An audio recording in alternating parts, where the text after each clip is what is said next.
নমস্কার বন্ধুরা, রাখির পাকশালায় রাখি আজকে এই গরমের মধ্যে ডাবের একটা ঠান্ডা ঠান্ডা রেসিপি করার জন্য দুটো শাঁসওয়ালা ডাব, এই যেন হালকা মালাই থাকে সেরকম ডাব নিয়ে চলে এসেছি। আমি দোকান থেকে ডাবের মুখটা হালকা করে কেটে নিয়ে এসেছি। এবার আমি একটা এই যে কাস্তে দা নিয়েছি, এর সাহায্যে মুখটা একটু ফুটো করে নেব।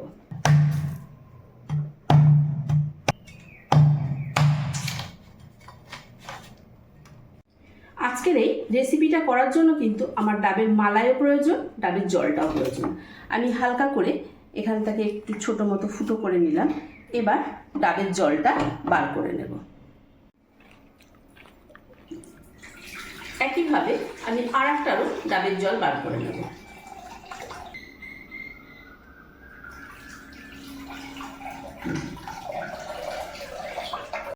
বন্ধুরা, এই ডাবের মালাইটা আমার দরকার, আমি বাইরে থেকে এটা দু অর্ধেক করে কেটে নিয়ে আসছি।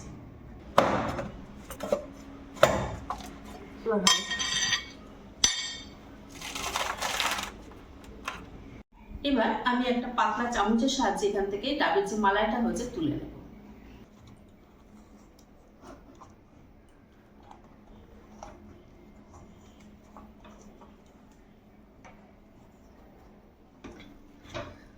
পাতলা চামচের ওই গোড়ার দিকটা দিয়ে এরকম ভাবে আস্তে আস্তে একটু ছাড়িয়ে নিতে হবে। আমি চামচের আগা দিয়ে চারিদিকটা হালকা করে নিয়েছি, এবার তুলে নেব।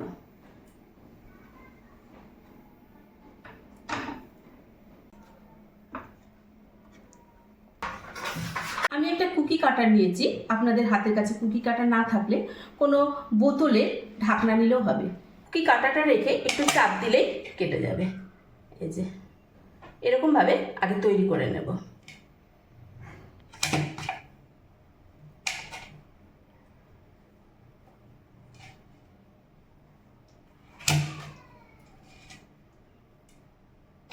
এবার নারকেলের মালাইয়ের এই যে উল্টো দিকটা, এই যে একটুখানি ব্রাউন কালার আছে, এটা একটুখানি ছুরির সাহায্যে চেঁচে ফেলে দেব।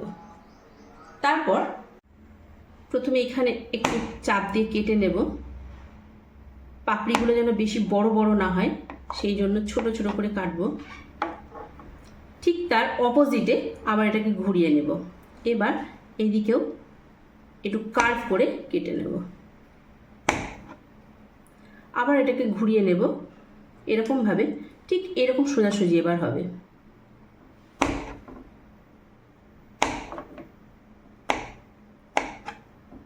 আবার তার অপোজিটে চলে আসব, এসে এই দিকে ঠিক সোজাসুজি একটু কার্ভ করে নেব।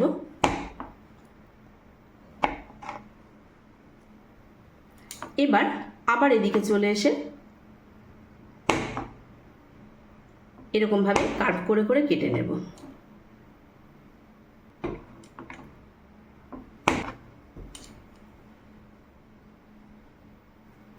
তৈরি হয়ে গেল একটা ফুল।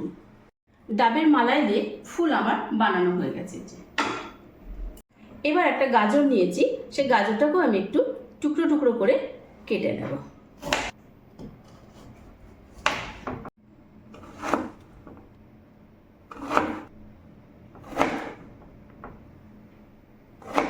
গাজর দিয়ে ফুলের যে ডাঁটি করে নিয়েছি তার কিন্তু আমি একটা সাইড এরকম একটু ছুচালো করে নিয়েছি। এবার একটা টুথপিক নিয়েছি, টুথপিক নিয়ে এই যে ফুলটা এর মাঝখানটাতে একটু ফুটো করব।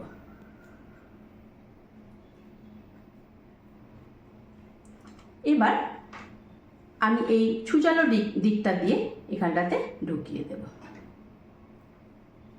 তৈরি হয়ে গেল একটা ফুল। এটা হচ্ছে শিউলি ফুল। এবার আমি সবগুলো শিউলি ফুলের মতো শেপ দিয়ে দিলাম। শিউলি ফুলগুলো আমার তৈরি করা হয়ে গেছে। ডাবের জলটা ছেঁকে নেব। এখান থেকে এই চামচের এক চামচ তুলে নেব। এবার গ্যাসটা জ্বালিয়ে নেব। আর ডাবের জলটা কিন্তু আমি একটু টেস্ট করে দেখেছি, মিষ্টি আছে। এর মধ্যে আমি 2 চামচ চিনি দিয়ে একটু ভালো করে গুলিয়ে নেব, চিনিটা যেন গলে যায়। আমি দুটো ডাব নিয়েছি, সেই জন্য আমি এখানে 2 চামচ মতো আগার আগার পাউডার দিয়ে নেব। তুলে রাখা ঠান্ডা ডাবের জলের মধ্যে দিয়ে দেব।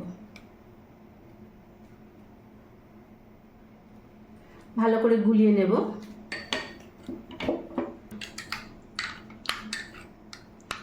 এবার এটা এই ডাবের যে জলটা গরম হতে দিয়েছি, চিনিটা গলার জন্য উনুনে বসিয়ে রেখেছি, ওর মধ্যে দিয়ে দেব।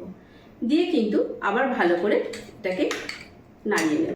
চিনি গলে গেছে, এবার আমি গ্যাস অফ করে দেব আর কিছুক্ষণ ঠান্ডা হওয়ার জন্য অপেক্ষা করব। এরকমভাবে কিন্তু নাড়তে থাকতে হবে।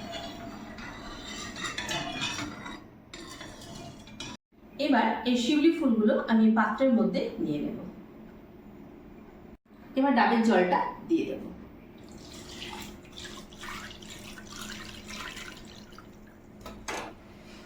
এই পুডিংটা যেন আরো একটু দৃষ্টি আকর্ষণ হয়, সেই জন্য আমি এখানে একটা তরমুজে খুব পাতলা করে কেটে নিয়েছি।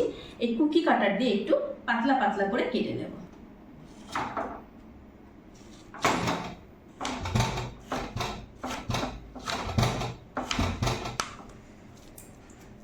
এই দেখুন এটা আমি মাঝে মধ্যে দিয়ে দেবো কয়েকটা।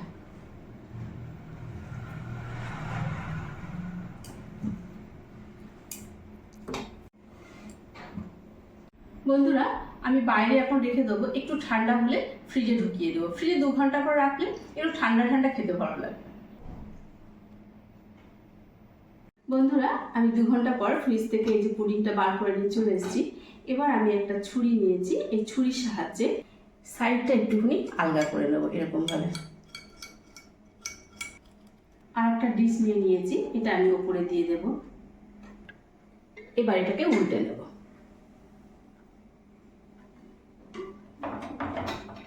এবার এটাকে উঠিয়ে নেব। দেখুন পুডিংটা কত সুন্দর জমে গেছে একদম সব। আমি আর একটা ডিশ নিয়েছি, ওই ডিশটা উপরে দিয়ে দেব। এবার এটাকে উল্টে দেব।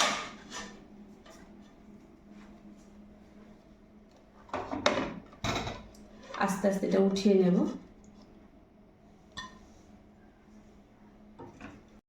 এবার আমি একটা সাইড থেকে একটু কেটে নেব। এরকম ঠান্ডা ঠান্ডা খেতে কিন্তু অপূর্ব লাগবে। আমি একটা চামচের সাহায্যে অল্প একটু তুলে একটু টেস্ট করে দেখি।